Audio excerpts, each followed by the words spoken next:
Ooh, we're recording already. Yeah, actually, I think I'm gonna pause it.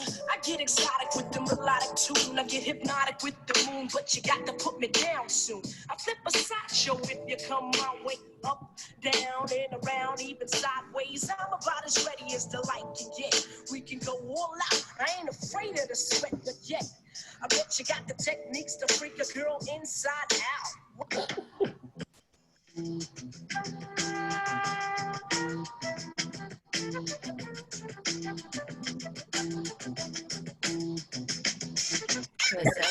Reality exclusive. Do it, do it, do it, do it, do it, do it, do it, do it, do it, do it, do it, do it, do it, do it, do it. Get it, get it, get it, get it, get it, get it, get it, get it, get it, get it, get it, get it, get it, get it, get it. Missy in this bitch doing shit you ain't never seen. Missy in this bitch doing shit you ain't never seen. Get it, get it, get it, get it, get it, get it, get it, get it, get it, get it, get it, get it, get it, get it, get it. Back in this bitch, Missy hopping out the sun.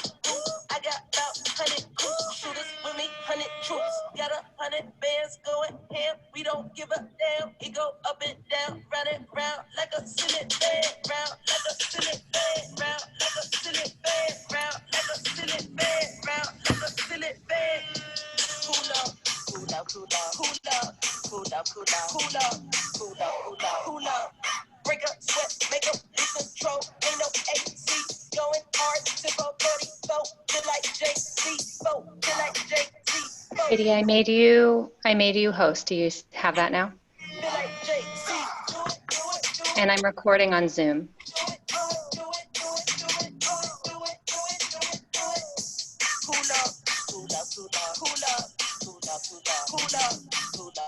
Cool up.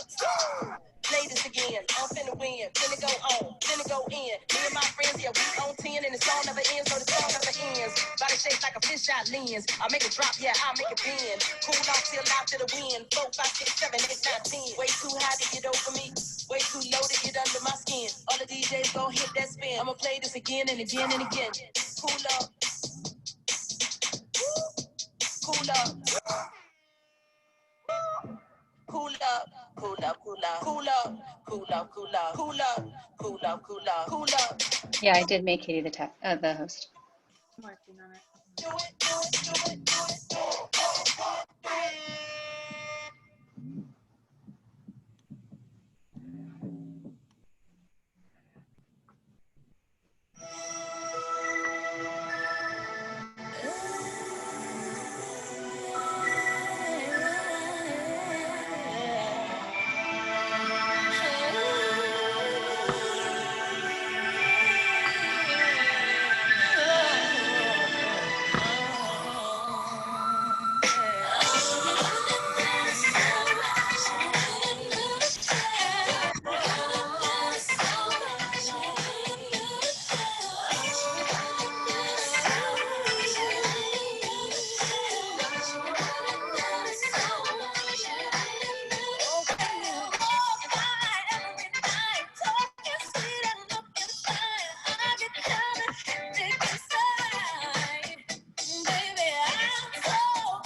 co-host.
To the first installment of No Grant Zone, Resourcing the Revolution. My name is Katie Pettit, and I'm the founder and director of Current Movements. Current Movements connects grassroots movements through film, art, and technology, and you can follow us on Facebook, Instagram, and Twitter at Current Movements. I'm also an organizer and have had the privilege to work with Movement for Black Lives DC for the last 3 years. And a little over a year ago, a multiracial and cross-class group of us organizers came together to form the Money Pot. It was a way for us to think of how to do wealth distribution amongst ourselves. And we've learned a lot over the last 18 months or so, and wanted to start this series off by sharing what we've learned and also hear from other resource sharing models in DC on how we can build to make sure we all have what we need. To start off, I want to go through a little bit of housekeeping. We have ASL interpretation for this evening. Billy is our interpreter, and you can click on Billy's screen and pin it. And then that will be kind of in your view the whole time. Please use the chat and comment, use it to make comments and questions. We have a chat moderator, and we'll try and get to your questions and comments the best we can. What else? We are also recording, and this is on Facebook Live. And if you don't feel comfortable with the recording, please feel free to turn off your video and change your name for anonymity. With that, we can go to the next, or the slideshow, and we'll break down a little bit of what this evening will look like.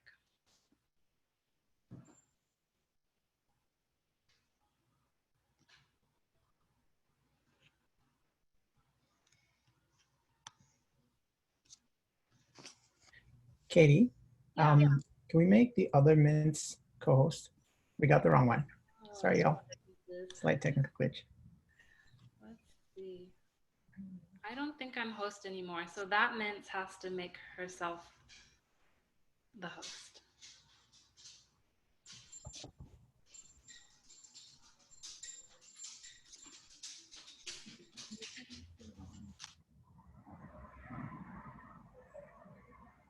Let's do the slideshow now.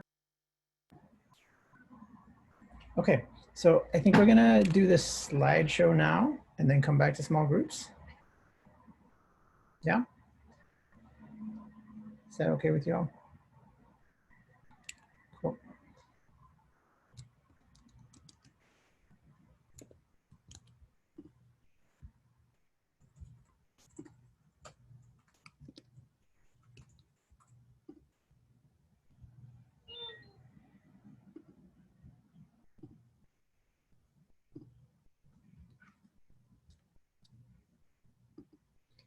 We need to unmute some people.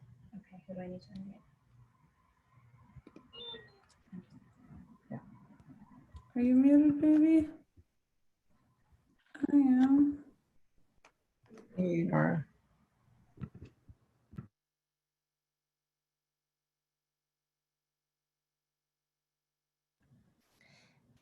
Hey, everyone, just really appreciate everyone's patience in this moment. Just gonna ask that our tech folks make all of the panelists co-hosts.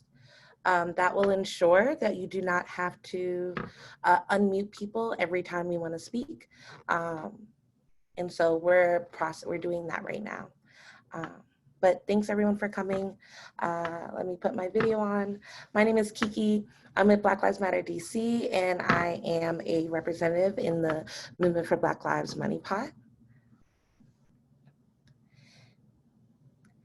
I will pass it to my other folks who'll be deleting this presentation. If you are able to unmute, let it just like wave or so.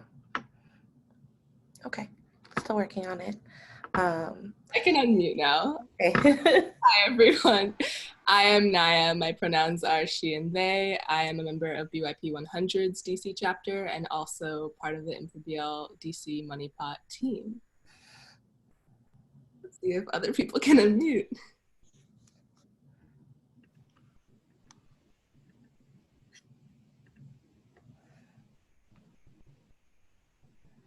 Okay.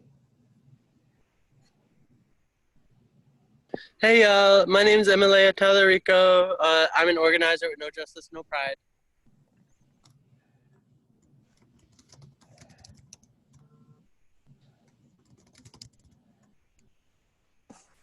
Hi, my name is Fariha. I'm an organizer with Peace House DC, and sorry for interrupting this beautiful person. Who's next? Feel free to cut me off anytime, that's fine. Good evening, everyone. I am Queshia Bradley, representing Healers for Liberation Network tonight. I'm also an organizer with Pan-African Community Action, who's a part of M4BL, as well as a part of Black Alliance for Peace. Looking forward to the 2-hour discussion.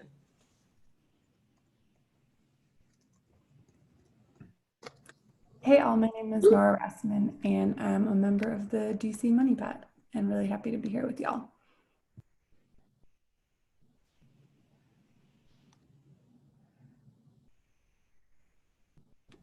Hi, I'm Lasita, also a member of the Money Pot.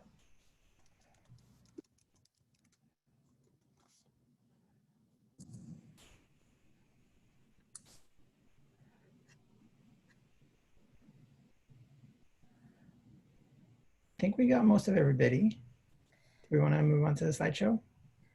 If I could just be made a co-host, please, so I can move forward.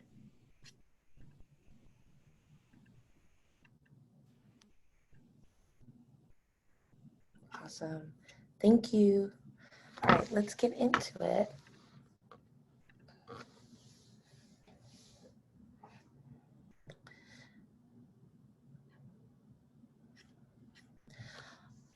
All right, so we are, our time together today, we had our little intro and some music. You have heard my playlist.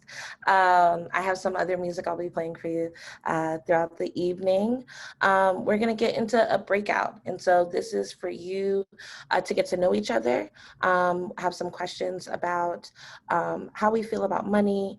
And then we're gonna go into a very brief, what is racialized capitalism section.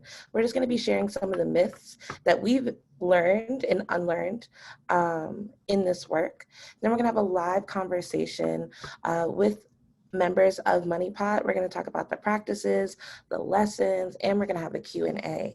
So if you have questions specifically for M4BL Money Pot, please drop those in the chat ahead of time.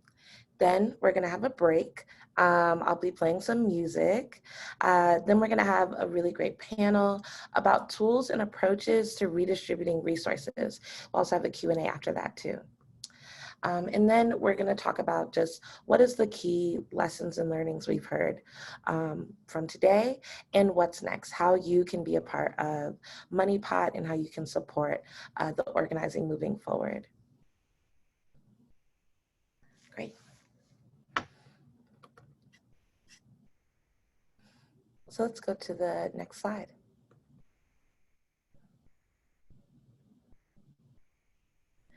Okay, so I'm gonna prep our tech folks. If Katie, if you have I think you may have an update, I think, for the room specifically for ASL interpretation. I'm not sure which. Yeah, definitely. I can introduce this section. So we're gonna, as Kiki said, we're gonna move into breakout sessions, just a 10-minute getting to know your time, where we're gonna talk about what are tools and approaches that you have used to redistribute resources? What are the lies that you or us collectively as a society have internalized around money and resources? How does living within these lies affect the ways we interact? Oh, sorry, actually, we're gonna do so many less questions, but let me, so we're gonna do names. They're all on the screen. Names and pronouns, start there. How did you hear about this event? How comfortable do you feel about talking about money and social justice movements? What are the myths you've heard about racism and capitalism? And do you have any questions about Money Pot that you want us to answer? So that's a lot to do in 10 minutes. Just some notes before we move into this session. We can't guarantee who you're going to be in a room with, so take good care of each other and yourselves. A reminder to center voices of BIPOC people, Black, Indigenous, and people of color, women and trans and gender nonconforming and non-binary folks. If you get into a room that you're not enjoying for any reason, please feel totally okay to leave the room and you'll join the facilitators back in the main room. If you need ASL interpretation, please change your Zoom name to room 1 and then your name, and that will indicate for us to where to put you. And I think that's all. So again, the questions are here on the slide, and we're going to put them in the chat as well, so you can have those when you go into your groups. So we will work at splitting you into your groups. You'll be there for 10 minutes. We'll give you a little bit of a warning when to come back. And yeah, please make space for everyone to share a little bit. So Mince is going to split us up. Yep. There we go. And you can just put the number 1 before your name if you want to join the ASL room.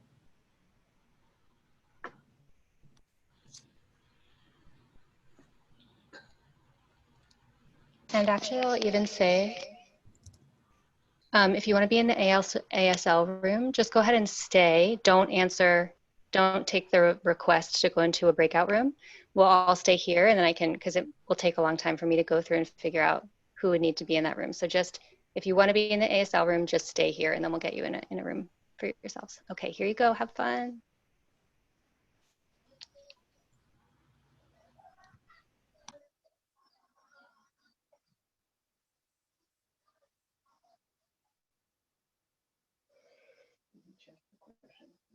I did.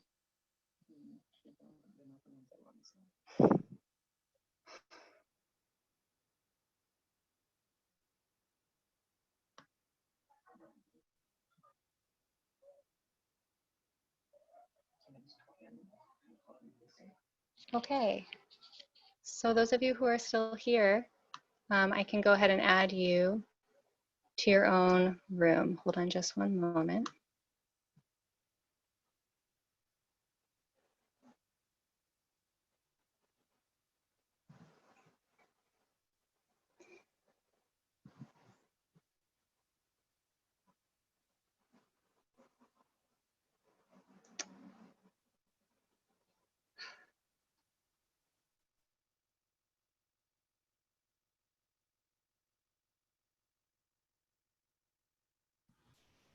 Hey, Kiki, are you there? Can you put the questions in the chat?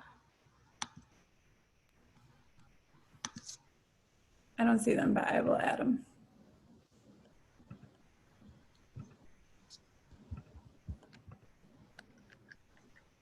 Actually, I'm so sorry. I can't add a room at this point, and so I'm wondering if this room could be the ASL room. Is that okay with folks?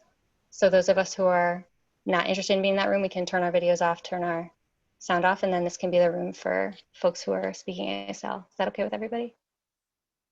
I know it's not ideal, and I apologize for that. It's just that I can't add another room once the rooms have already been sent out.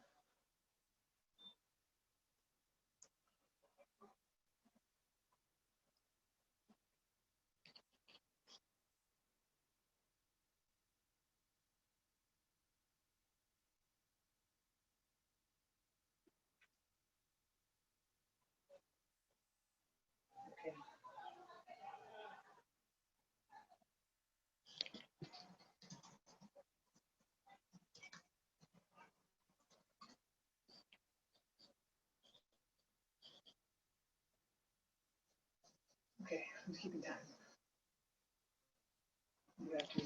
I can't right now. Okay.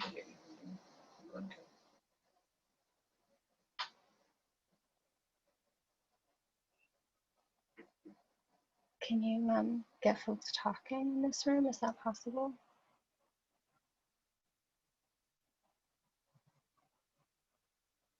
Can you actually not admit people right now? Just wait until the end of the breakout room.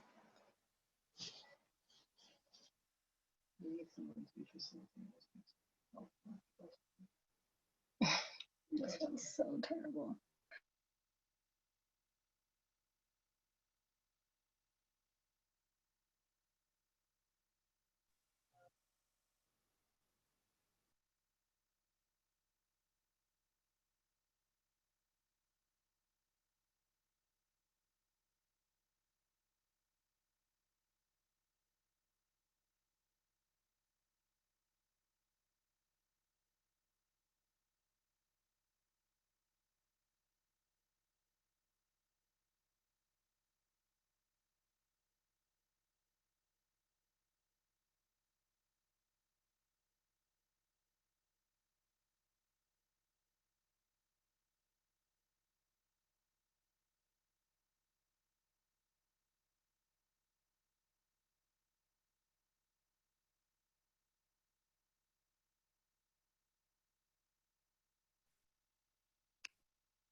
Great, we're starting to come back.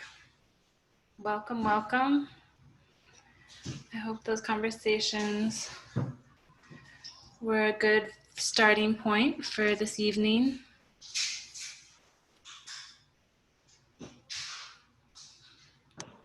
Welcome, welcome. Thank you for doing that, and thanks for your patience with our tech difficulties. We'll wait while some more people come. Everyone's getting back from their rooms.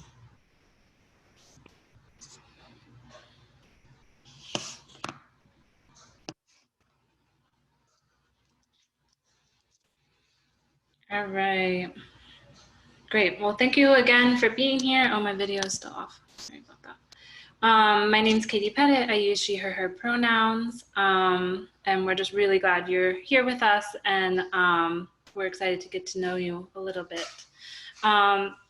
We wanted to apologize for the confusion around ASL and not making it clear if that was going to be a bilingual group or not. So thank you for your patience, and we'll work on the smoothness for our next event. Great. So we wanted to hear a little bit from you around what were some of your takeaways, and we're asking that you put those takeaways or learnings or aha moments or like, ooh, I'm going to chew on that for a while. Any of those types of moments you can put into our chat. We'd love to hear them or to read them. We also want to know if you have questions for Money Pot, because those will come up later on this evening. So with that, I am going to kick it over to our presenters, Kiki, Nor, and Naya. And if we can pull up the presentation, perfect. Mm-hmm. Thank you. All right, let's get into it. And I know the chat is going to be bumping while we get started. Okay, so let's just take a definition around racial capitalism from Black Marxism, right? So reading aloud, the development, organization, and expansion of capitalist society, right, which is pursued essentially racial directions. So to okay, let me try again. Sorry. The development, organization, and expansion of capitalist society pursued essentially racial directions. So too did social ideology. As a material force, then, it could be expected that racialism, right, would inevitably permeate the social structures emergent from capitalism. And so he's used the term racial capitalism to refer to this development and to subsequent structure as a historical agency. And what that kind of means for me is, and we're going to go into a little bit, but just saying that the creation of the capitalist society of capitalism, the US and this nation state, the organization of it and everything is done through racism, right? And it's done through like social organizing of us. And so it is really important that for Money Pot that we have an understanding of race and class at the same time, and we have an understanding of racial capitalism if we are going to support the organizations who are fighting for liberation, Black liberation, the liberation of all people. Let's go to the next one. Okay, so we're gonna get into just what are some myths of capitalism. There are many more than we've put here, and we're probably gonna come up with some that you're sharing in the chat too. But I'll pass it to Nora. Hey, like Kiki said, kind of the purpose of this mini convo is really to give people an idea about what we're trying to build in contrast in response to the structures of racial capitalism. So I know for me, the language of racial capitalism and that definition are really dense and were confusing. And so we're entering this conversation with the assumption that talking about class has to happen in relationship to talking about race and how white supremacy has been constructed in the United States. And so in trying to build different types of relationships together, we are talking about some of these myths. So the first myth we're going to talk about is, very briefly, is just that that capitalism is the default structure of our economy, and that the market is good and it regulates itself. Then there's a meme that says, if you need a refresher on why quote unquote crime is a social construct, remember what happens if your boss shorts you your check $100, which I think we're supposed to assume means nothing, versus if you walk out of the store with $100 from the till, which means there will be consequences, particularly if you are from a community that's been criminalized by racial capitalism. So one of the myths that we just wanted to bring to folks' attention is just that the market is good and regulates itself. And we know that we have a lot of evidence that that's actually not true, that it is not good. So I'm gonna kick it to Kiki for the second. And what was really interesting that I think came out with what you were saying, Nora, is how, where it says that it regulates itself, right? Like you brought up, there are consequences, right? There are enforcers of the state, and that these things don't just happen in its way, like it is controlled, and there are people who enforce it, deeply connected to the carceral state. And so another myth around capitalism is that capitalism is colorblind. So if you play by the rules, you will succeed. I know that I was told that a lot as a kid, and that's just something, maybe not using those words though, right? Using words of like, pull yourself up by your bootstraps, of like, everybody has the same opportunity. Another myth around that individual effort and personal responsibility outweigh the structural realities. And so that means like, even though that there is this racist system that you live in, even though we know that where you live often does define your liberation, your outcomes, like what kind of your access to housing, that there's this myth that says it's really about how hard you work, right? It's really about how much you save. Are you putting all of your Starbucks money into a special bank account? If you're not, like, that's why you're losing at capitalism. And that is specifically also told to Black and brown people.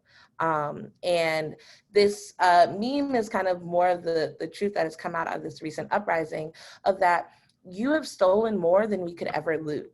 And so if you have been a part of this conversation on the uprising and how the media wants to focus on people possibly looting, businesses in downtown areas across the country during protests, and saying that that was more important than the police brutality and the inequities that people are experiencing, this meme is really saying, no, if you look at the history of this country has been stealing land, labor, and actual bodies and people, and has stolen so much more than anything we could ever take back, and has specifically stolen that from Black, brown, and Indigenous people. So capitalism is not colorblind. Our structural realities are definitely impact the way that we reach liberation. So it's another myth. Okay, hey everyone, glad to see you again. The third myth of capitalism that we want to share with you tonight is the idea that human beings are selfish and have to be in competition. And we know that that is simply not true. We know that by being here together tonight to build something else in real time. But we know that capitalism perpetuates this idea because in order for capitalism to exist, someone always has to lose. That is the literal function of the system, that someone is winning, which requires someone to be losing. But we know that we have alternative ways to exist together, to take care of each other, to distribute resources, and to share, to make sure that everyone's needs are met. And so as we transform our relationships to each other, we are actively taking steps to resist capitalism and to resist racialized capitalism. We know every wealth distribution chart that you have seen over your lifetime has massive gaps between the massively wealthy and those who have enough just to hang on, or people whose needs are not met. And we also know that when we chart race on top of that economic status, that you will see Black and brown people consistently disenfranchised, consistently disadvantaged, consistently left with crumbs at the margins. And then we know that the wealthiest people in the world are people who are operating at the center of all of these harmful systems. White people, cis people, men, people who have had access to wealth and accumulated wealth and hoarded wealth for generations and generations. But again, we want to center around the truth that, one, there are examples of other ways to relate just through other societies. Like, not every society is capitalist. And so if we actually chart back to, for Black and brown people especially, our own ancestral roots, people have been taking care of each other because they've had to. And so we know that there are other systems of relating to each other. And we know that's true because we are all here together today, attempting to create new realities right now.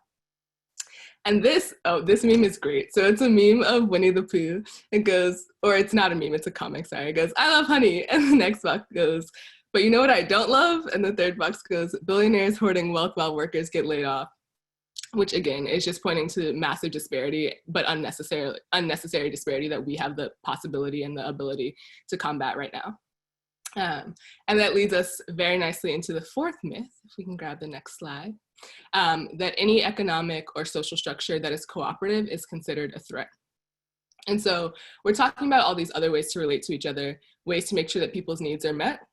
And right now that is often happening outside of capitalism, right? And that's happening in things that we're calling alternatives and things that are cooperative. But we know that capitalism doesn't like anything that allows us to take care of each other. And so it's considered a threat. The meme on the left says, "When you give someone money or property," and then there's a photo of a man like reaching his hand out with pointing to his palm as in like, give it to me, and that's labeled the government, right? So the idea that people, even in simply trying to give someone, it could be $5, could be $500, could be $5,000, just giving someone money or property, that there is this interference from the government always saying, come back to regulate through the system.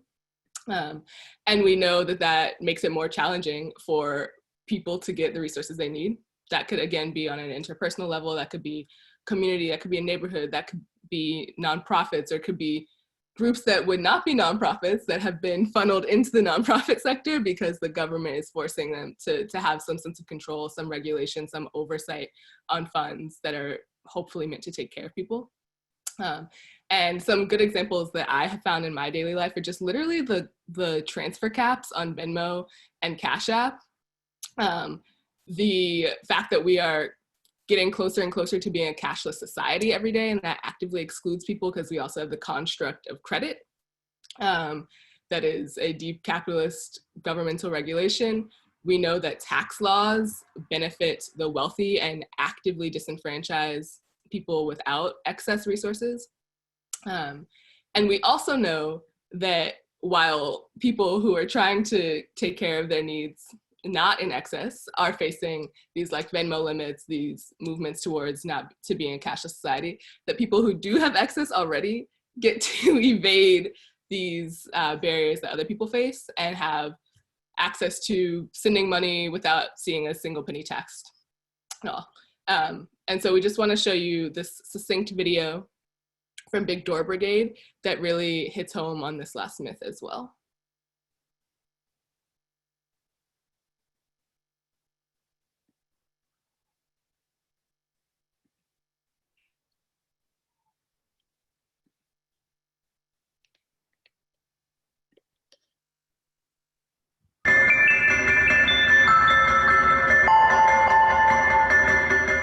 I had an activist say to me recently that they felt like they were just the implementers of what the foundation had granted, instead of the foundation giving them funds for a project or a need that they felt would really advance their work. They were given funds to implement the foundation's vision of what it felt would advance their work. It might have started out more as a social movement, individuals who felt really passionately about seeing certain things change in the society. And what has eventually happened is that there is this concentration of money through institutionalized giving or through an elite population that wants to see a certain agenda push it through. The fantasy about foundations is that, philanthropists want to give their money away, and it's a wonderful thing where rich people give their money to good causes. The reality is that philanthropy is a system that allows rich people to actually maintain control of their wealth. So their wealth is in danger of being taxed by the government instead of having it be taxed. We're just going to add the captions. Perfect.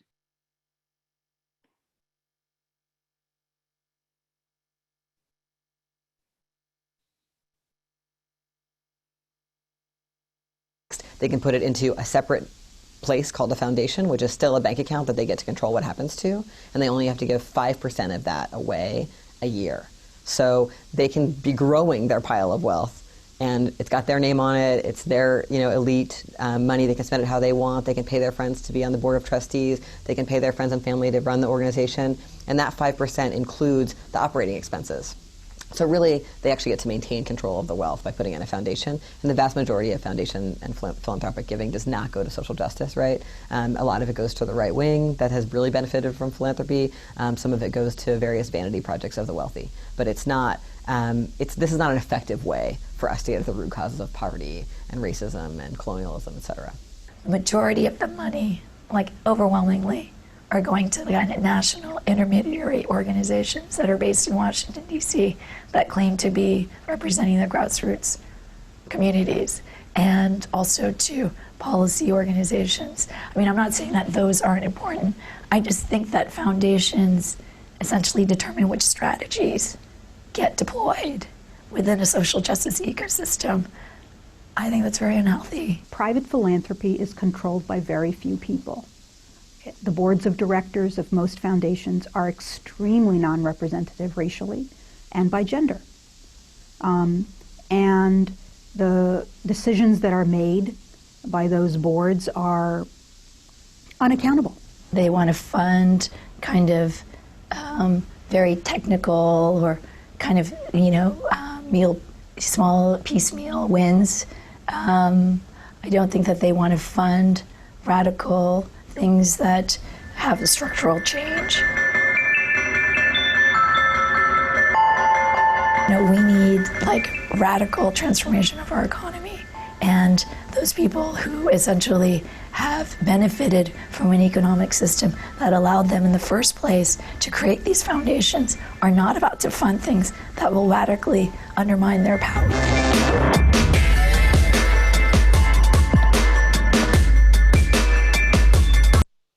Awesome. Thank you, Lassa, for playing that video, and we'll pop back into the slideshow. I hope that video was as helpful to you all as it was even to us in figuring out the nuances of where money is actually going, and in understanding where it's going, understanding who is not accessing money and who's not accessing wealth, and how that is both intentional and deeply harmful. And so just want to center again in that we, by being here and by doing the work on ground, are creating new relationships on purpose to also transform the way that we interact with each other, the way that needs can be met. And I want to be really clear about the fact that there is enough, that there is absolutely enough, that everyone's needs can be met, and that the way that we stratify them, the way we distribute them right now, intentionally creates bogs of excess when we actually can make sure that everyone is taken care of. And so we are going to transition now. I'll pass it back to Katie to get us into the next portion, and we'll have a really lively panel for you all. Hi, everyone. Yes, so good. Thank you so much for kind of contextualizing where we're at in the system and what we're working with in the movement. So we with Money Pot are definitely not on an island. We are part of an amazing movement community in DC that has been trying out alternatives really since people first, like the very beginning of this city. So we wanted to give space to some of the folks trying out alternatives now, who we've really learned a lot from and are inspired by. We have 4 panelists for you today, and we're going to spend some time talking with them and hearing about their models. And from there, we'll go into lessons that Money Pot specifically have learned over the course of our 18 months. And then, yeah, throughout that, we'll be getting questions from you all and trying to answer some of those questions. So keep them coming in the chat. So we have Queshia Bradley from Healers for Liberation, Fariha Huriya from Peace House, Emmelia Talarico from No Justice, No Pride, and Otis Pitney from Resource Generation. Did I say that right, Otis? Are you all unmuted?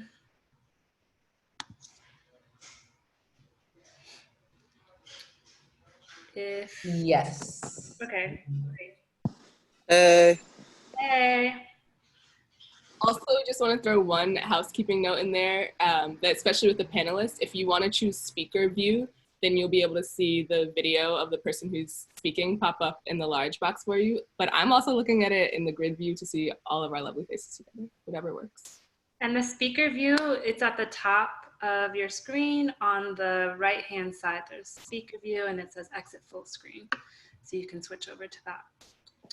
Great. So thanks y'all for being with us today. I wanted to get started by going around to each of you and ask what are tools and approaches to redistributing resources that you use in your collective. And we can start with Queshia. Cool. So thank you again, everyone. Happy to see so many people and great start to this event. So I'm excited. So again, my name is Queshia Bradley. I'm with Healers for Liberation Network. We're a collective of POC healers, therapists, clinicians, social workers, shaman, life coaches, creative art therapists, elders, and so many more providers, providing radical and transformative services for DC. Our mission is to really center healing-based communities and divest against systemic oppression, capitalist corporations, and services created through white supremacy models of healthcare.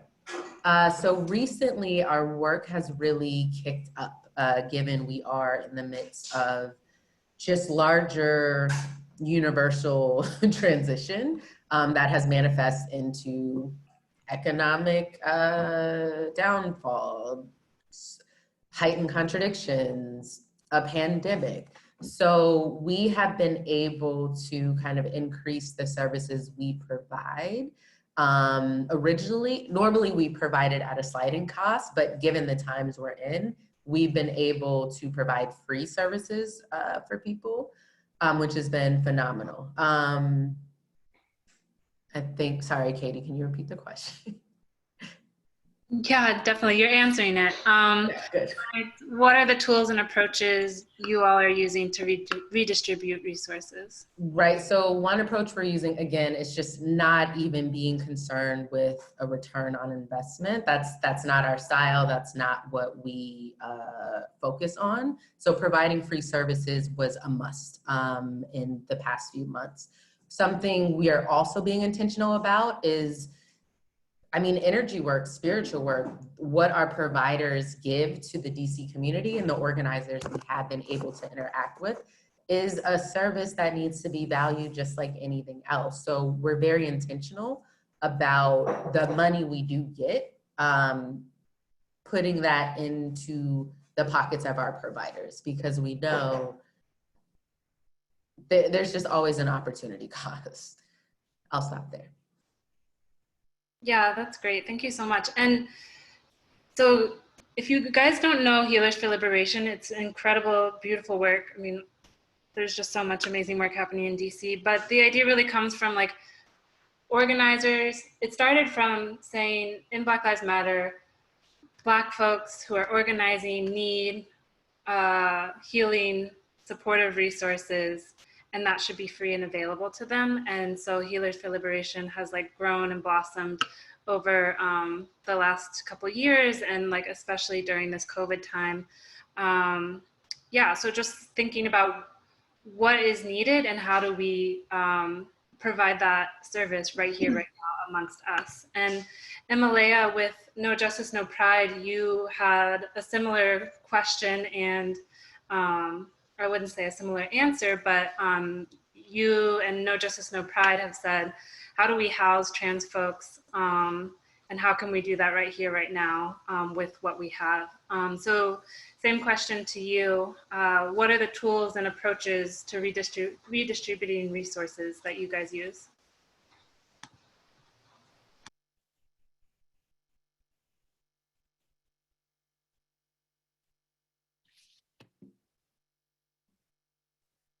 I'm sorry, I was muted. My bad. Hi everyone, I'm Emmelia with No Justice, No Pride. I guess like the first thing in relation to this that I will say is to quote my good friend Tracy Reed, is that we need to be operating from a place of abundance and not from a place of scarcity. And another approach that we also take is that we can fundraise it back later. Meaning it's important for our people to be safe all the time, right? And so like if it's given, we're gonna go $20 over a budget on a project to make sure that people have a lift ride, we're gonna go over that budget and then we're just gonna fundraise it later. Those are like two approaches that have kind of been really crucial to our work. The other thing that I think has been really crucial is that we like shoot for the sky with every single thing that we do. And because that we do that and because we come off so aggressive with that like, I don't know how to explain it. I guess because of the fact that we're shooting for the sky and we're constantly shooting for the sky, we're never willing to take the ceiling. So those are like a couple approaches that we've kind of like honored and thought about over the years. For those unfamiliar, No Justice, No Pride started out a couple of years ago as an activist collective. And then in 2018, when FOSTA and SEPSA was implemented, not only were we like maxed out a capacity trying to help out everyone that we knew that didn't have money to cover the hotel costs and whatnot, but we were also just incredibly frustrated at like LGBT nonprofits that are here locally who often will condone Mayor Bowser's demolition of public housing and affordable housing. And so like part of us doing this whole program around housing was a big fuck you to Mayor Bowser and saying that you have enough money to house every single person in the city and you choose not to. And so we're going to embarrass you by doing it better than you. So part of it was also like a political approach, like we're tired of you not taking care of our community, so we're going to throw it into your face that like we'll do it and we'll do it better than you, and like we'll put pressure on you to keep making services better and keep improving everything else while like slamming you for not being able to keep up with us. I love it. Thanks, Em. Yeah, I think our time within mutual aid and the uprising just in the last handful of months has really shown like what the movement is able to accomplish. And I think it's brought more and more attention and awareness to say that like, okay, maybe some people thought that the government is going to like come and help us and like support us in this way or that way. But so many instances it really hasn't in the uprising and in the pandemic, and community has just shown that we can be there for one another. And yeah, just really appreciative of the work that you all do around housing. Speaking of mutual aid and showing up for folks in really beautiful ways, Fariha, do you want to talk about the work you do with Peace House and the tools and approaches you use to redistributing resources? No, I don't. No, joking. Thank you for having me. It's really beautiful to be here. I'm actually on a panel with folks who are part, in many ways, volunteering with our mutual aid work, which is beautiful. So we already share one very important tool together. It's building relationships as we're doing this work. You already touched on a tool that we have been using as Peace House, an activist collective, one of the longest standing in DC, almost 10 years now, is mutual aid. And I remember about 8 years ago when we started off with the first time the DC Free Store, I remember a lot of people were just rolling eyes and were like, well, that's cute, but what is that going to do? And for some reason, we didn't stop doing the DC Free Store, and eventually we expanded it with you and Black Lives Matter and turned it into a beautiful Northwest, really, really free market. And we had to make a stop to that because Corona hit us all. Mutual aid is a really important tool. I think everything we have done since the beginning was based on the idea that we need to come together, meet each other's needs, and understanding that the government is never going to meet our needs. We have many projects like the Free Store, the Free Market, the DC Free School, that we try to direct our work into mutual aid. And it's not just like, what are we doing? It's also how we're treating each other as we're doing this work. It's very important for us to build community and relationships with our neighbors, not just with the activist community itself as we're doing this work.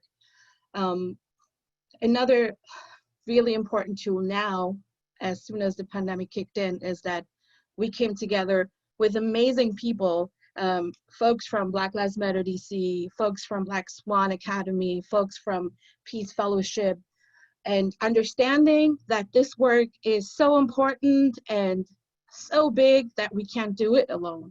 Coming together really means coming together. So it made sense that we came together with these amazing humans and groups. And there are multiple layers of doing this mutual aid work right now throughout the pandemic. I could go really into detail, or I could just keep it like this and very basic and keep it rolling. Great, thank you, Fariha. Yeah, I remember sitting around the table dreaming up the Northwest really free store, and just realizing that, like, yeah, donating shirts and pots and pans may be something small, but that act of donating can lead to something much more radical. And a lot of it is those relationships and the trust that is built through the stores and like showing up month after month. Otis, I wanted to bring you in to talk about your organizing work with resource generation. And I know a lot of what you all do is centered around building relationships and then actually getting rid of wealth and like sharing and redistributing. So can you talk a little bit about the tools and the processes that you have? Yeah, sure. Can everybody hear me okay? Great. Yeah, it's really nice to be here. I'm really grateful for the programming that the Money Pot folks put on. Thank you so much. Yeah, so Resource Generation is a group that organizes young people, 18 to 25, with access to excess wealth and class privilege. One of the tools that we use, I organize with the DC chapter of Resource Generation, and one of the tools that we use is praxis circles, and basically that's getting folks with access to wealth and class privilege together in a room and having them go through sessions to unpack the stories that they've been told about why they are in the positions that they're in. And a lot of the content that the group put on tonight are things that we look at and discuss and figure out how to move through. And coming out of those praxis groups, we come up with giving plans for how we're actually going to be moving our access to wealth, or for folks that have class privilege, leveraging connections and trying to move towards a more, equitable distribution of money and resources and power. And yeah, as some of like the content we saw suggest, these are like payment and redistribution plans as much as they are giving plans. And I think one of the the approaches that we try to advise folks to take are being in deep relationship with the sources, like the destinations for if they're moving money, and in thinking about coming up with a plan for moving resources, try to approach it with like how much is enough for me to have as a starting point, rather than how much is enough for me to give. And then always trying to, remember to be moving resources to organizing groups that are in communities where, the work is being led by folks from those communities, and decision-making power is also in their hands as well. Great, thank you, Otis. So the next question I have for each of you really is contextualized in this current moment. So the pandemic and the uprising have caused, well, I don't know if not the uprising, but like it's shed light on, for sure, has caused more individual need and brought more resources to the movement at large. What's become more clear about both the need and the access in your work, and what's become more possible in your work because of our current moment? And we can kind of do the same order if we want, or you can popcorn.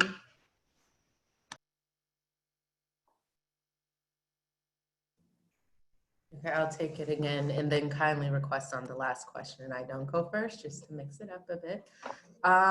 So with regards to access or the needs become, I don't know if it's become more great or if it's just people are becoming more open to non-traditional ways of seeking support during these interesting times where, like, we're in a historic moment, right? We're at a global pause. We've never been here before. Even if people look calm, cool, collected, we're all freaking out a little bit. We don't know what's happening day to day, sometimes hour to hour. So I think for some people, with the world they thought they knew or certain social constructs they were comfortable in, now those are being challenged. Now there's inherent contradictions in those that are popping up.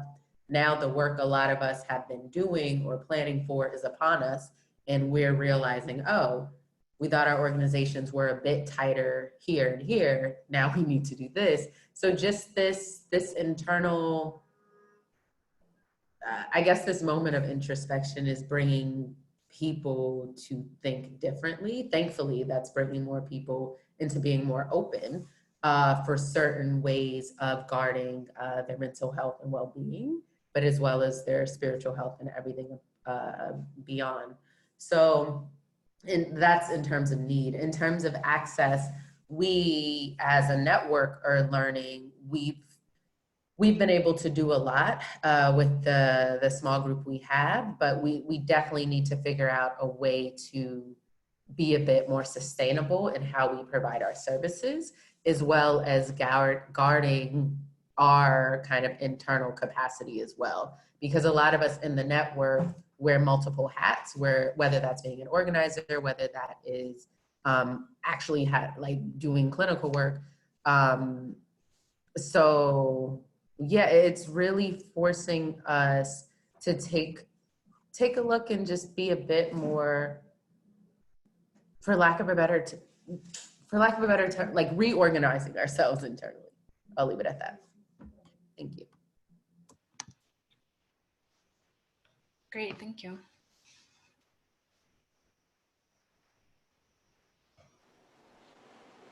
Huriya or Emmelia? Hey everyone. I have to agree with what was said about like not really understanding if like the need was greater or if like more people were just like awakened to the realization that the government doesn't have a safety net for so many people, and that other, like, people have to go by other means to get by. But we definitely had increases in everything from people asking us for like emergency funds to people needing housing. Because of the pandemic, we actually opened up 2 more houses.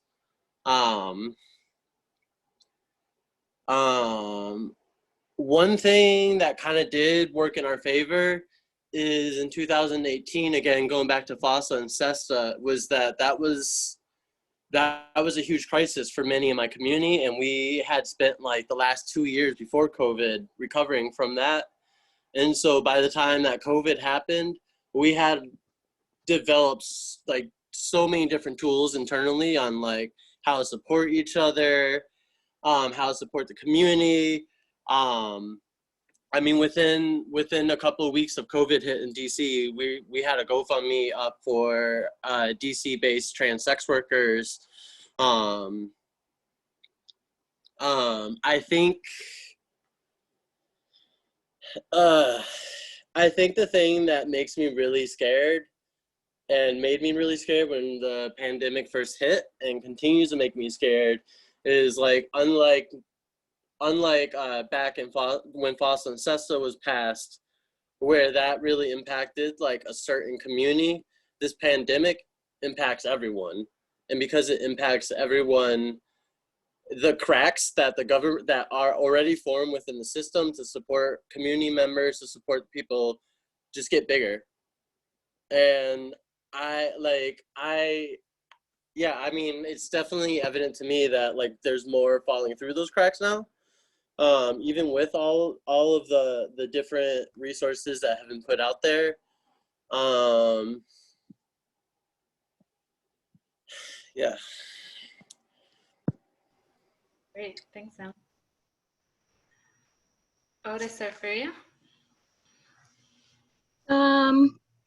Okay, so what has become more clear is I knew that there are people out there with a lot of resources, in particular rich white folks, but I have actually seen it throughout the pandemic. And then it was like, whoa, where is all this stuff coming from and this money coming from? One thing that needs to change, and it needs to change immediately, is that if you are one of those rich folks, white folks, people sitting on resources, please stop only reacting of state of emergencies.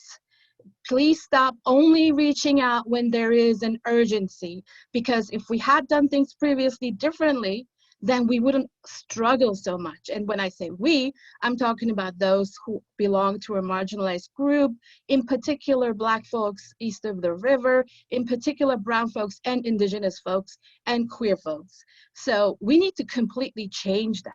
And that is, as a matter of fact, also part of how charity works. I'm not sure if it's embedded in people's genetics or skin. Charity works exactly like that. You see somebody hungry, that's when you take out $5 and give $5 and you feel good about yourself and you can go back home. We do the work that most people feel uncomfortable doing and most people shouldn't do. And so it is time for folks with resources to start funding on a regular basis grassroots group such as Peace House, such as iWalk, such as No Justice, No Pride, or Healers Liberation Network. Another group I want to mention is Life After Reliefs, folks who are like, bailing folks out and throughout this pandemic so they don't have to sit in prisons, behind prison cells.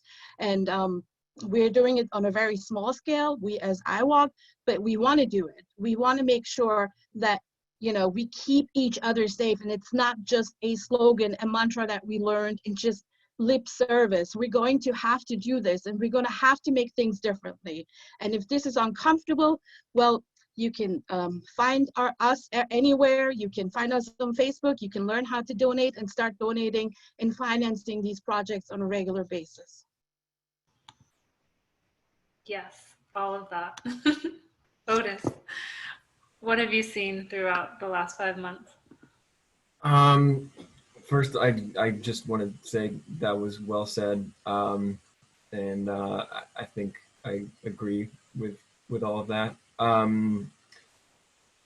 Yeah, I think the point about privilege becoming more clear, as well as like the direness of the health of the society is a really good point.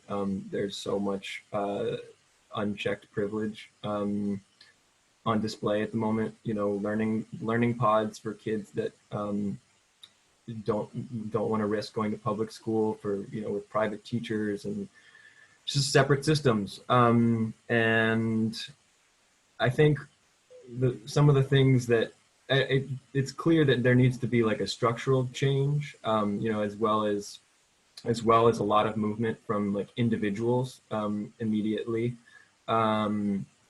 And, you know, the more that individuals move like immediately, the more to movement groups, the more pressure is brought to bear for structural change. And I think at least for what's become more possible in our work is that we just have more people. Like the DC chapter in the last 5 months grew a lot. We had a lot more people reaching out, just being like, hey, I heard about this group resource generation. What do I, you know, can I learn more? And so that's been really positive to see. And I think I'm also noticing that there's a boldness, like an increase in boldness. I think, you know, I like what Emmelia said about kind of shooting for the sky, and thinking about this as a moment to like push people to transform, you know, do more than give, you know, become something different, kind of as the moment requires of us.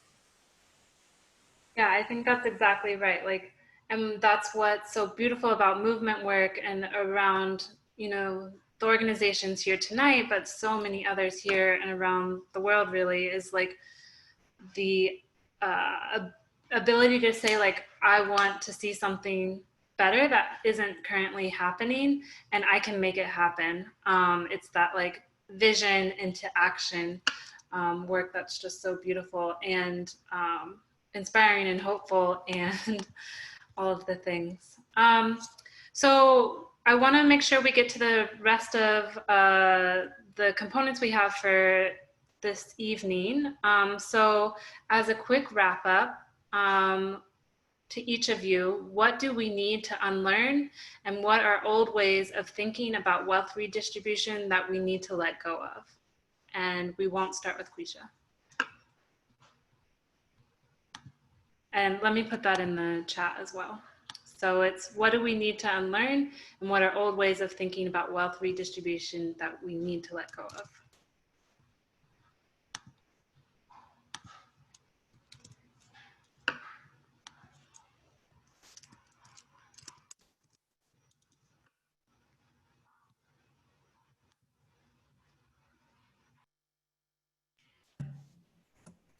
I can start, even though I said don't start with me.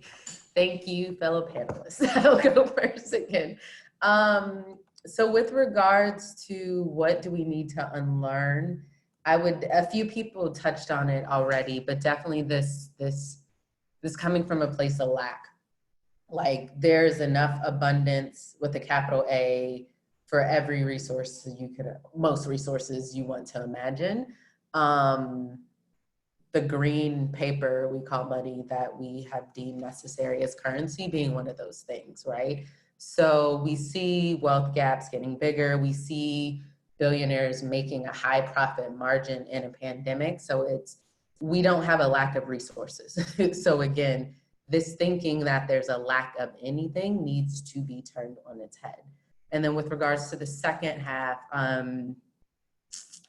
old ways of thinking, I think sometimes there's a mentality, and I'm trying not to go in because I actually come from the nonprofit industrial complex, and like one reason I'm even speaking before you all is because I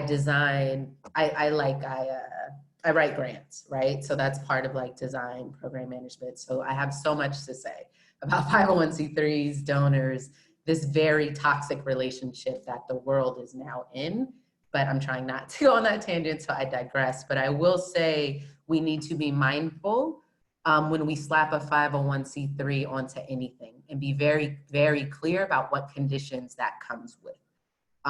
We need to be mindful of whom we get money from, because there's no such thing as a free lunch, right? There's always going to, not always, but a lot of times when you think about donors, whether that's major or smaller donors, the relationship is transactional. And anytime you have a transactional relationship instead of a conditional one, i.e. thinking about love, there's some there's some pitfalls and weaknesses in that approach.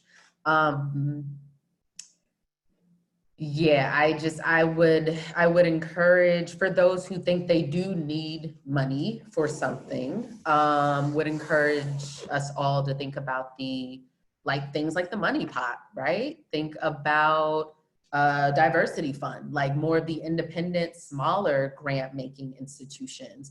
But I would also question us, what do we think we need money for? And how can that be covered amongst the people?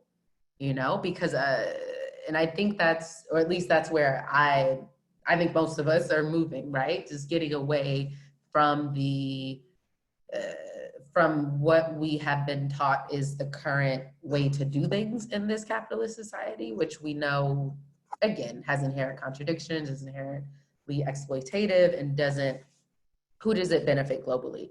So just think again, sorry, going all over the place, because there's so much I can say, but I'm trying not to in the few minutes, but holler at me offline if you want to know anything about nonprofit grants from USG or corporations and foundations, because I've done it all in the past. But again, we live in a world of abundance. Currency and money can be anything we call it. So let's really think about what we need the money for and how we can reimagine other ways of doing that work. I'll stop there. Thank you.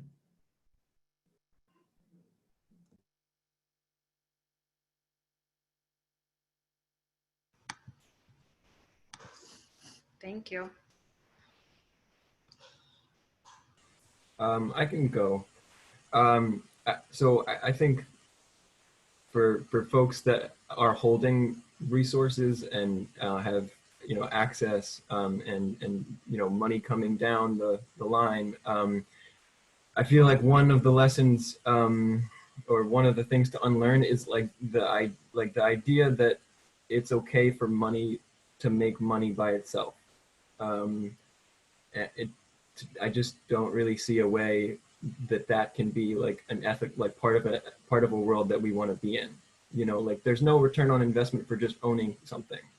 Like whether it's like, on stocks and bonds or like property, or, someone's work is being stolen, or some resource of the earth is being like converted, exploited in order to make that return. Yeah, I think that's, and I also feel like that's like a cultural, like a broader cultural thing about money that has to change or be unlearned. Yeah, definitely. Fariha or Em?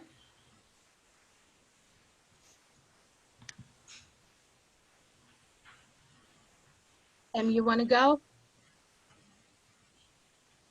Okay, unlearning, or you want to go?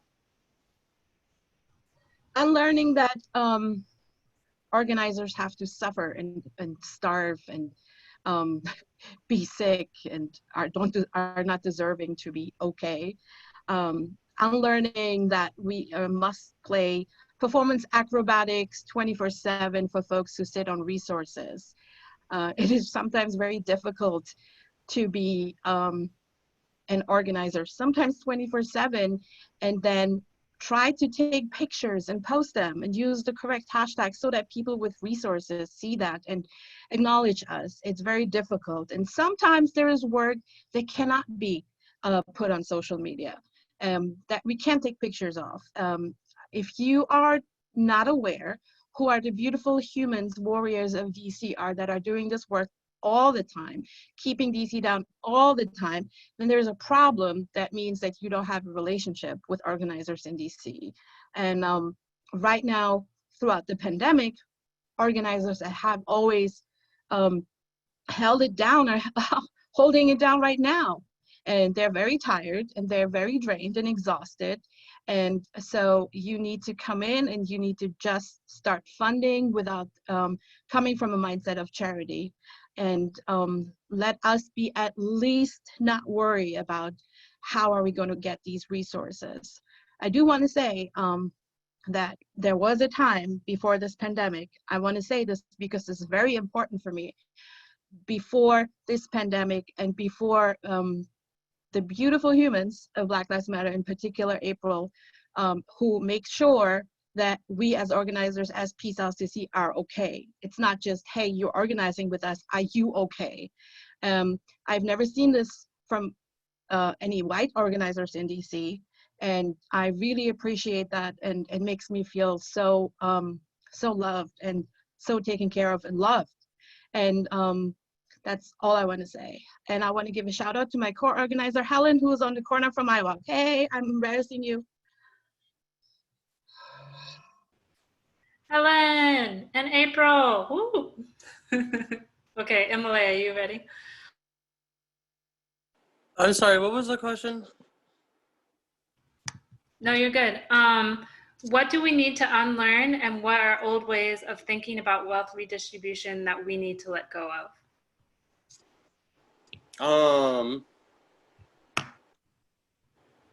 That I feel like the concept that you earned this, that you worked hard for this, that like these material items that we have are like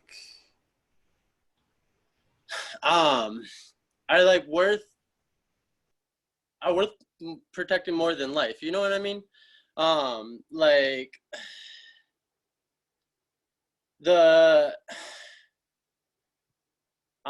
I feel like instead of ideas that we need to unlearn, like I want to learn more ideas like about how wealth is theft.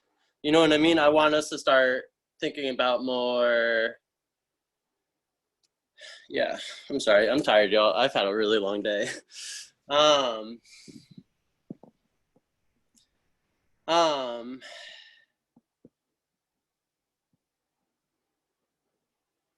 I think like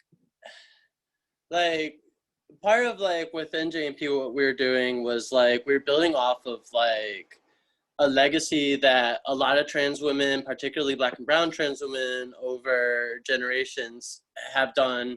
The greatest example being the Star House, which was started by Marsha P. Johnson and Sylvia Rivera. And whereas they didn't just like help people with housing, but they used it as a mechanism for their organizing. They used it as a mechanism for their base building and capacity building. And like more or less like popular education, which is like so important. Like honestly, all of us who are like doing this panel conversation right now, we should not be the people running the shit in all these rooms in the next 5 years. We shouldn't. Like that's been one of the things that I've been focusing on within JMP is like most of NJMP, for folks who aren't familiar, most of NJMP is between the ages of 17 and 24. And those are like the new leaders. And so like my role here is to like getting them ready for this. You know what I mean? And so like I feel crap, where was I going with this?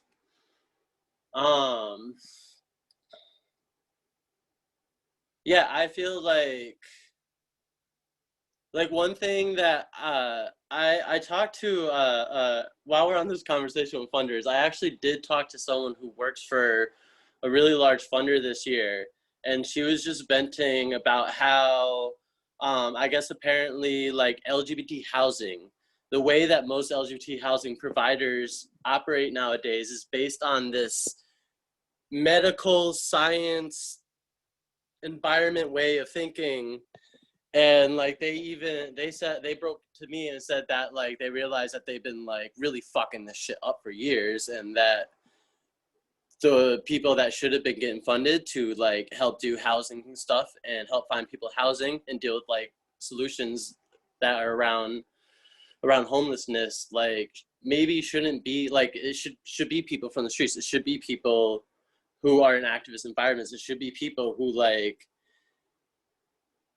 have a motivation and interest for their people that is above like the confines that the state provides for them, and also that the state limits them to. Yeah. I love you, Em. You're so brilliant. Yeah, I am struck by all of the things each of you have shared. And it really, what becomes clear to me is how important relationships are, how important like those relationships being true and genuine and like really knowing and investing in the whole person help this work and support this work, and also kind of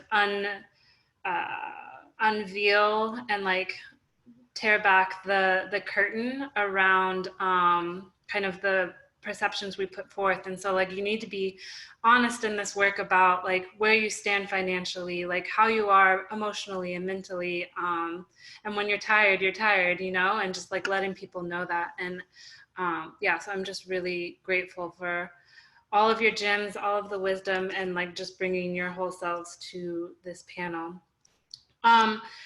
Friends in the audience, we are going to take a 5-minute break just to breathe, maybe go to the restroom, grab your dinner if you haven't, a drink of water, and we are going to answer your questions, some of your questions when we get back.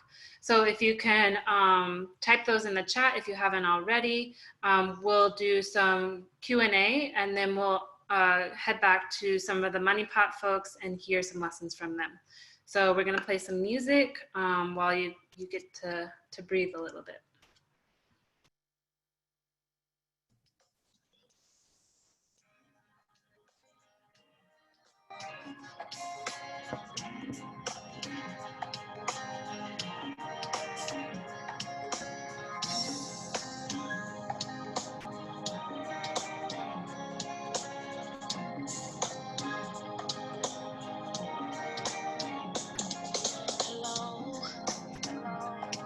It's me.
All right, we're going to be coming back soon.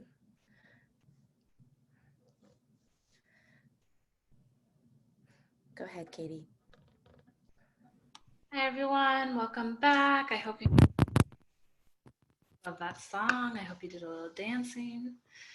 Great, so we're gonna take just a couple questions, but don't worry, all of these people live in DC and I'm sure would love to have conversations with you, or also we are gonna have further conversations within the Money Pot. So yeah, let's get into some of the questions.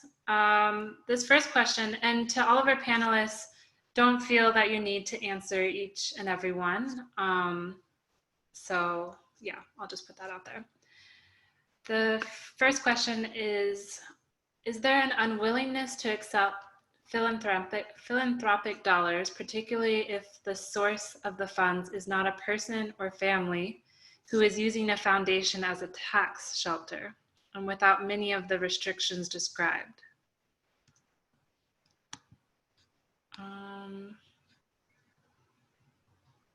I guess that's for everyone. Can you repeat the question one more time, please? Sure. Is there an unwillingness to accept philanthropic dollars, particularly in the source of the fund, if the source of the funds is not a person or family who is using a foundation as a tax shelter and without many of the restrictions described?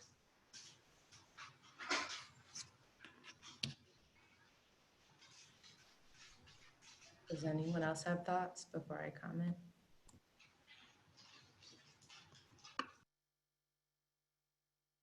Okay, I mean,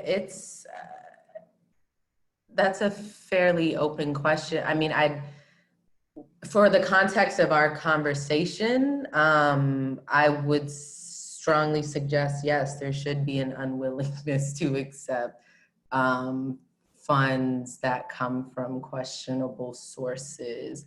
I would say even with a particular individual or family, if the culture of your organization or if your guiding principles aren't aligned with that funding source, chances are there's going to be conflict in some way. Maybe if the person wants to provide additional detail or specifics, I can address it in a better way. I can. So that was my question.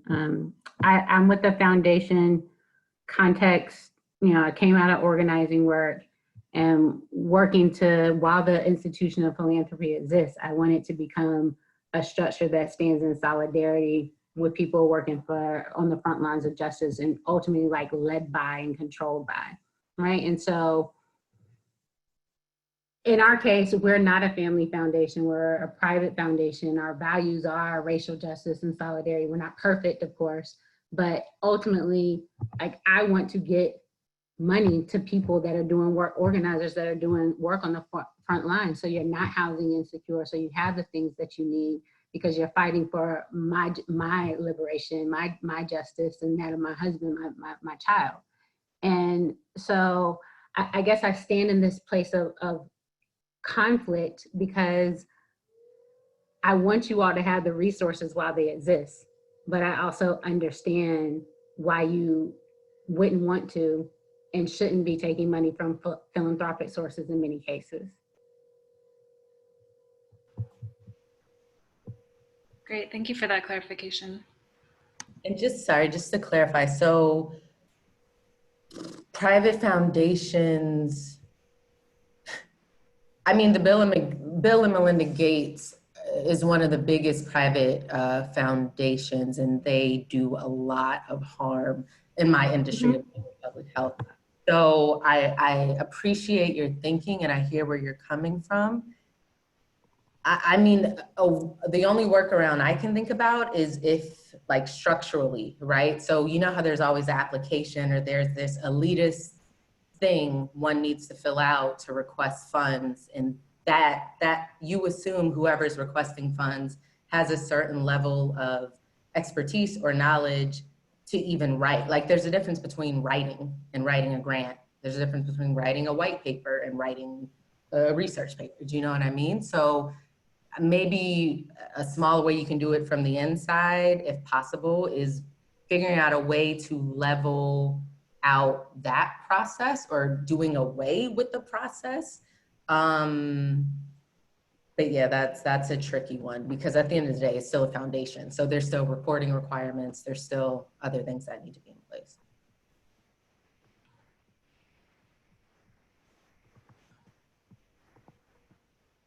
Does anyone else want to respond to that? I can move to the second question. Cool. So the second question is, how can we get wealthy people in this country to give their money freely? Examples like Jeff Bezos. Good luck. Hey, I want to name, kind of going back to the last conversation of if we're supposed to be trying to figure out where we're getting the money from, making sure it's coming from the right sources. Do we want, like when I think when people are talking about rich people and people who are connected to wealth, we're not necessarily like thinking Bezos, because no shade, if Bezos offered NJMP money, we would reject it, and then we would throw it in his face on social media and say, you should, like, you know, pay workers living wages, honor a union. As April mentioned in the chat, Amazon actually did hit up a number of local groups over the past couple months, and I'm pretty sure all of us turned it down. But like, it goes back to like that question is like, when you're dealing with wealth, you're dealing with straight up fucking evil, right? Like, the root of wealth is the root of evil. Like, this shit was made, this whole idea of wealth was not created with the best intentions of people in mind. And so I feel like how are we an organization, No Justice, No Pride, going to blockade the Washington, D.C. Pride Parade for their sponsorship, or for their allowing of corporate sponsors, for them allowing Wells Fargo, for them allowing the Bureau of fucking Prisons and all these other institutions that are really shitty to like support them and pay for the parade? How are we supposed to blockade them, but then take money for the things that we might need from these funders? And I definitely know I understand like how hard it would be to like need a lot of these resources. When we first started No Justice, No Pride, I was paying for 2 houses by doing sex work, and I had no income. That was my only income, and I was not only paying for the houses, but I was paying people stipends to learn how to organize while doing sex work to pay them that. So like, I understand like the connection to need and everything, but like, it's also like going back to what was said before, is like, our principles need to be pretty, like, that shit needs to be like the thickest, hardest wall that can never be broken. Like, our principles that we like do this work under need to be like the brick and mortar of our groups, because your principles are going to guide you into what kind of help you're willing to receive, what kind of support you're willing, you know what I mean? And yeah, I don't know, like, I feel really, really close on that one with the principles point. Is like, you know, when we start doing this work, we don't just start doing this work because there's like 1 or 2 things that we have an issue. There's like usually a built up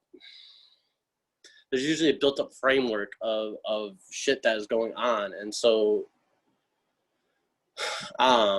like, it's really important just to have principles, and to have principles that work in nuanced situations. And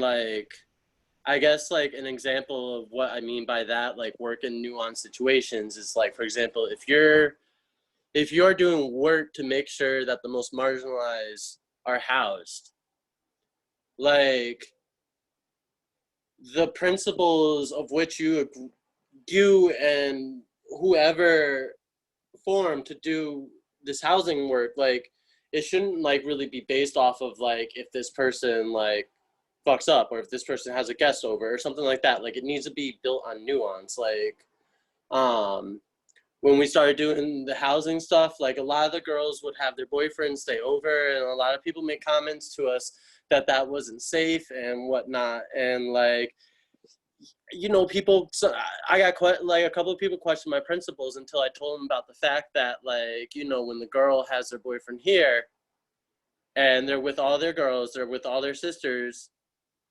they're safer here than they are if they go to a random motel room in fucking Laurel by themselves with the boy or whoever and something happens to them.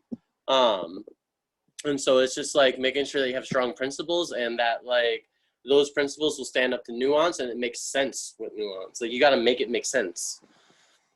Sorry if that was a ramble. No, super helpful. Maybe one more response, if anyone has one. Can I also lift up the comment from Itzabeth and Natalia in the chat? Because I think the question goes back to Katie's last question to the panelists of what are some old thinking patterns that we need to get rid of? And I think this is one of them of like, those people have something that I think I need. How do I ask those people for it? When we could also be thinking about, again, how can we organize ourselves to get a certain level of power that will make money less valued in the new system we're trying to build. This also goes back to Nadia's initial point of mutual aid, pooling money. It's nothing new for a lot of us. It may have a different name, it may be more novel, but for a lot of people in a lot of countries and cross-culturally, this is just what's been done. So also, I'm just trying not to get to, also just noting what is class? Like what's the role of class structures in capitalism? And yeah, let me just not go on that tangent, but I'll leave it at that. Sorry. I'm not the most articulate today. Apologies, everybody. That's not true at all.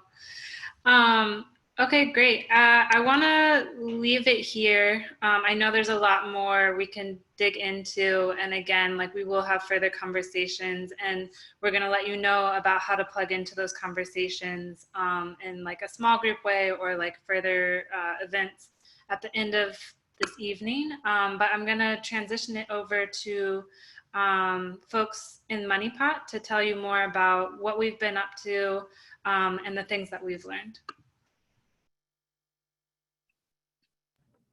Yes, okay. We got me, we got Kiki, we got Nora L. Incredible. Yes, thank you all for listening in and thank you to the panelists for really digging deep on what your experiences have been. And I personally feel like I'm hearing a lot of common principles that have been at the root of the experience in Money Pot too. Money Pot is a fund that takes money directly from people who have access, whoever gives actually, whoever puts into the Money Pot.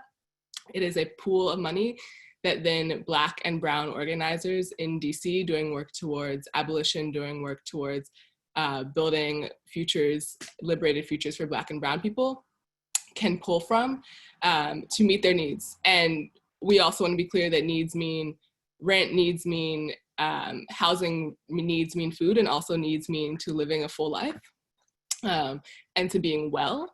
And so that is the structure of Money Pot: in, pool, out to people to whom the funds are meant to be redistributed towards. And I also, what feels core to me re Money Pot is that it's intentionally relational in order to be transformational. And so it's not just, okay, here's, you know, a link, go through an extensive application, have some people that you know, behind a wall you've never seen before, people who might not understand any of the things that you're saying, effectively deem whether or not you're worthy of those funds, but to instead build community that takes care, and community that it literally redistributes so that people can continuously be well. That's what I've learned in space. Yeah. I'll also add, hey y'all, I'm Kiki. And I'll also add, being in Money Pot, I feel like being an organizer, I think I am now a paid organizer since like for a year. But before that, I was an underpaid activist. And that was one of the hardest parts about, you know, having a vision for liberation or fighting for prison abolition while also trying to eat and pay rent and all of these things. I kept getting pushed into a space of doing things so that I could, taking on gigs, taking on things so that I would get money, not because it was what I felt was most strategic with my time. And Money Pot and being in Money Pot has helped me really unlearn some of that, and know that it's important that we have Money Pot so that our movement can continue. Because many of our folks, not wanting people to get pushed into the nonprofit hamster wheel, wanting folks to be able to exist outside of the nonprofit industrial complex, even if myself, I'm like, oh, I haven't been able to, but I do hope to get back to that. And I see Money Pot as being able to stand in the gap, and the growth that we've had over the last year. I think that we can do that even more. Mm-hmm. Nora L, did you want to? Yes. So this is all up on our website, but I also just wanted to give this, we sort of framed this as a report back, a roundup to date. We have redistributed $68,000 to 73 different organizers in our community, trying to make sure that people are well fed and rested to do their amazing work. Yeah, and right now we have about $9,300 coming in every month to make sure that we can continue to support people on an ongoing way.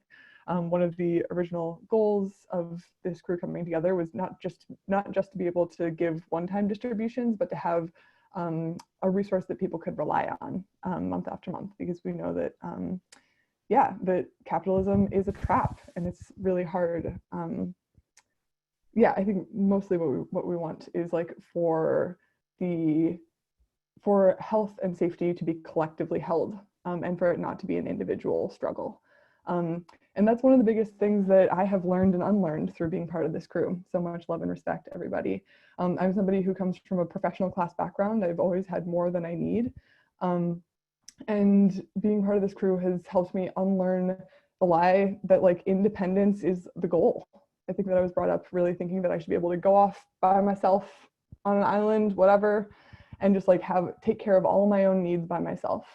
First of all, that was just never true. You know, I went to public schools, I have always been part of a community. And second of all, what a lonely, horrific existence to be for wealthy people, for people with access to more than they need, to be off on our own in a little learning pod on a private island, like in all the ways that wealth really isolates wealthy people. So the call for wealthy people on this call tonight is to come back into community, to join us, and to give to the Money Pot and to all of these other amazing organizations that we've heard from. There's anything to add? Yeah. No, I just wanted to highlight to Nora L that, so Money Pot is cross-racial and also cross-class, and in unlearning the myths that we are taught, like the idea that people don't like to talk about money, or that like capitalism makes money secret and makes it private, and this is like something you really never talk about, but that the conversation, and really even more than the conversation, the actual doing of creating the community like requires that we all be there. And so that has been, I feel like I have also been able to encourage myself and other people to talk about something that has been like traumatic for lots of people in many directions, but that being part of like transformation and healing, so so that community that you're talking about, Nora, so that it's possible to create it. And there was a question that came up that says, in this model, how are healers who offer services paid in such a way that allows them to pay bills and to survive in the capitalist system right now? Do groups like MoneyPot support these folks by paying them directly or another source? And that is a really good question. Yeah, so people get funds directly from us. The money comes direct into MoneyPot and it goes direct out to people who request funds from the pot. But I think that's a brilliant question to be thinking about too, because it, just as we were talking about at the top when we were trying to figure out what racialized capitalism is, more and more there's another loophole and another loophole. The more access to resources that you have, the more we're finding out, oh, this is difficult. These are the types of groups that I think Queshia has talked about really well. And I think I mentioned at the beginning where groups that wouldn't be nonprofits get funneled into being nonprofits, or groups that the state ends up regulating, right? Because now suddenly you have built community and you're taking care, and now capitalism is trying to jump in from an overhead. But yes, people put in, a request is made, and money goes back out direct. And we are trying to make sure that keeps happening. And thank you all for that, because it's, again, we all have material needs that need to be met. You know what I mean? Like, in addition to all the hats we wear in the community. So sometimes it is straight money that's needed. You know what I mean? Like, sometimes it can be food, sometimes it can be other things. But if there is, like, having formations like MoneyPot, having organizations that donate to those of us that are more off the radar, it's just necessary. Yeah. Well, I think that we are coming to a close. Again, so grateful that everyone has joined us and want to be respectful of people's times. Now, can I just jump in for a second? I'm so sorry to interrupt you. I noticed that in the chat that Aisha, I hope I'm saying that name right, was expressing some frustration at some of this. So I wanted to speak quickly to that.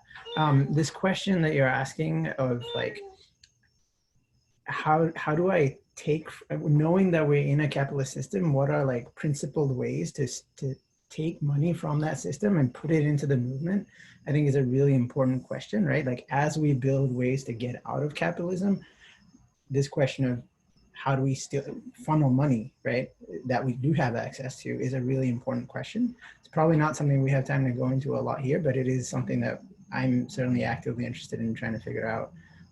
So I just wanted to say, yeah, it's an important question, and I didn't want to just slide under there. Yeah, and I also just want to add, we're trying to hold space for people's time, and knowing that there's over 100 people on the call right now who are still in conversation, and so, like, that is still valid. We know that these conversations are not going to fit into the cookie cutter, like, an hour meeting, 2 hours, whatnot. And so just holding that. I also wanted to just speak a little bit. One thing, the name of our event is called No Grant Zone. One of those, because it was very fun in our naming, and we've been struggling with that question about how we receive money. Up until COVID, we were solely Venmo, PayPal, Patreon, and we then had to have a conversation about grants from foundations that have much less restrictions. So that seemed like, oh, this is really good. Like, we could receive a lot more money, especially because we're giving money directly. It's not for programming. It's not for, that kind of stuff. And even in us trying to receive money from grants that have very little restrictions, a large amount of our calls then started to become on our fiscal sponsorship and the taxes from when we move money, who's going to hold it, the apps blocking us from taking our money out of our accounts. Suddenly, all of our conversation is now about how we move the money and all of these things, and not actually continuing the time to continue building relationships with one another as a team, building relationships with the folks who are receiving those funds, or building relationships with folks who are sharing those funds. And that was the goal of the space. And so that is definitely a place we're in right now when we're talking about how do we receiving grants at all. Even just the requirement for it to be to a fiscal sponsor, that alone really took us out of what we were trying to focus on. And so that, just to share, that's the experience, and that's why we are coming to this conversation or this struggle right now.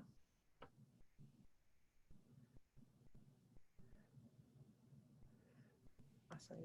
Thank you. Great. I think that I'm gonna close this out.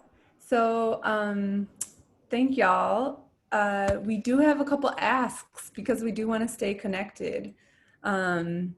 And just like so grateful, like there's so much wisdom, and like one of the goals has also been to like provide the opening for some healing space for conversations about our experiences, both within racial capitalism, but also within nonprofits, which is where many of us that are part of the organizations that were represented at the DC Movement for Black Lives Steering Committee were part of. So a couple requests for folks. We do have a survey that we would love for folks to follow up and tell us about how you might be down to stay involved. We're trying to do some identity-based caucusing that will give us some space that will lead to some different kinds of conversations and have us be able to get to know each other a little bit better. And then the second request is that we've been plugging them all night, but we want to show all the love to the people who are panelists tonight and the rad organizations that they're here representing. So we'll follow up with this, but please do drop some donations and give some love to these awesome organizations who are like really leading in DC. And then lastly, we do have a Patreon. And if you'd be willing to join us, even $1 or $5 a month is so extraordinarily helpful. It's just a way to be able to predict the kinds of money that we're able to give monthly. So deep, deep appreciation for all of y'all, and for 117 people sticking with it for over 2 hours, and really excited to be building with y'all. So yeah, I think with that, we're gonna have our closeout music.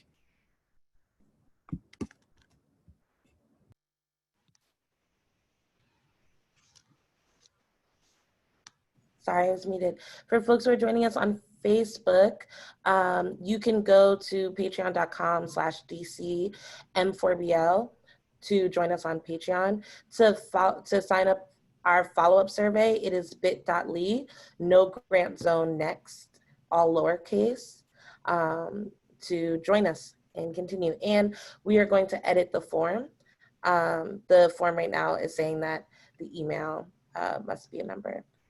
Not sure why, but we'll fix that. Okay, let's get everyone, I'll play some music while you fill out the form.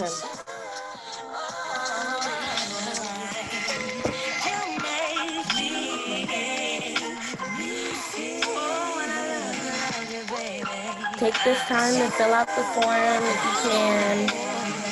Listen, boy, I'm no rowdy shit. Sometimes I have to fight cause my mouth too slick.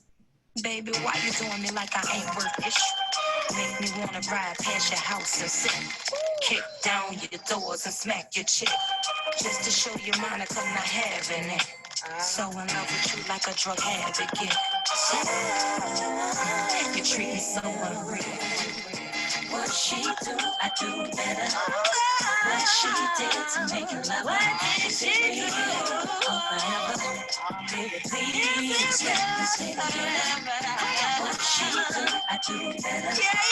What she did to make you love her. Is it real or forever? Baby, please let me stay together. Oh, when I love you, baby.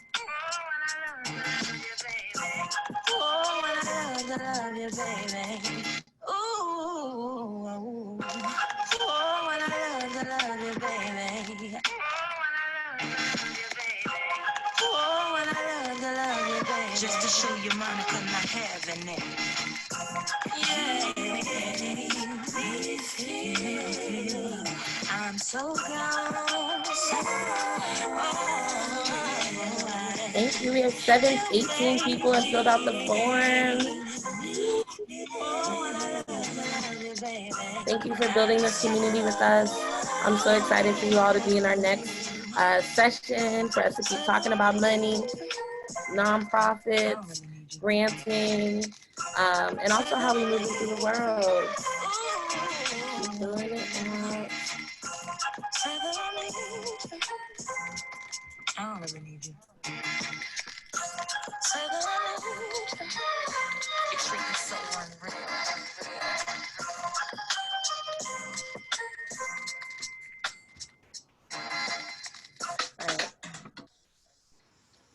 A little dance music for the folks who are staying on and filling out this form.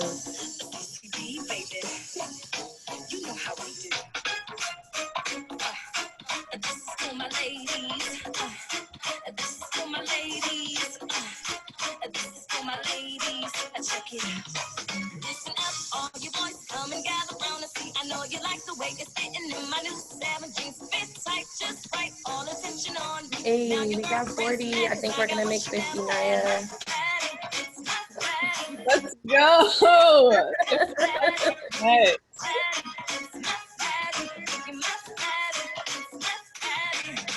Dancing in the middle, bend it over, make it jiggle, not too much, just a little, make it too, like a whistle, so fast, like to work it from behind. As I'm asking how she do it, I just simply tell her why. It's my daddy, you're my daddy, it's my daddy, you're my daddy, it's my daddy, you're my daddy, it's my daddy. Mr. DJ, turn it up, every time we play the song, CCB, that's my band, and they got it going on, so it's so loud, it don't matter about the size, just show all the guys how to work it through the guys. My daddy, it's my daddy, you're my daddy, it's my daddy, you're my daddy, it's my daddy, you're my daddy, it's my daddy. Are we at 50? We have 47. We need 3 more. 3 more.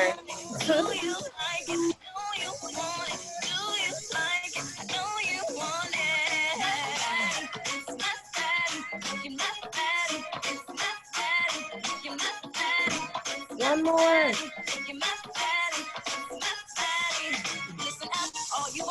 Hey, we made it. And counting.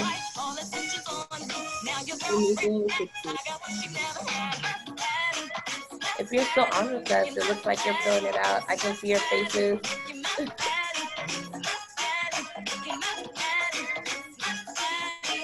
Yes. Shout out to Billy.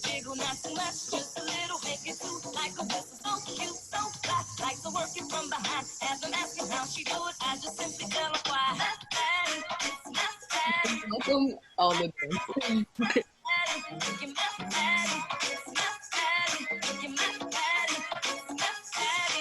Mr. DJ, turn it up every time we play the song. CCB, that's my band, and they got it going on. So hip, so loud, it don't matter about the size, but just show all the guys how to work it through the guys.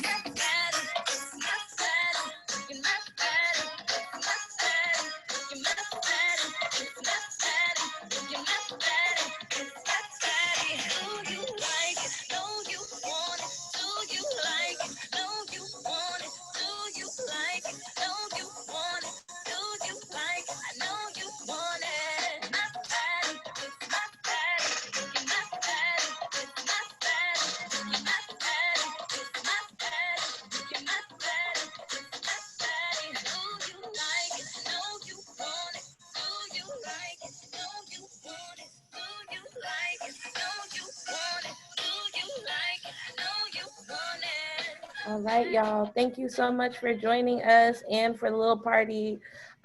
We have over 50 people have signed up for future conversations. We also have you also joined us on Facebook. Much love and peace to you all. Let's continue. Onward, y'all. Good night.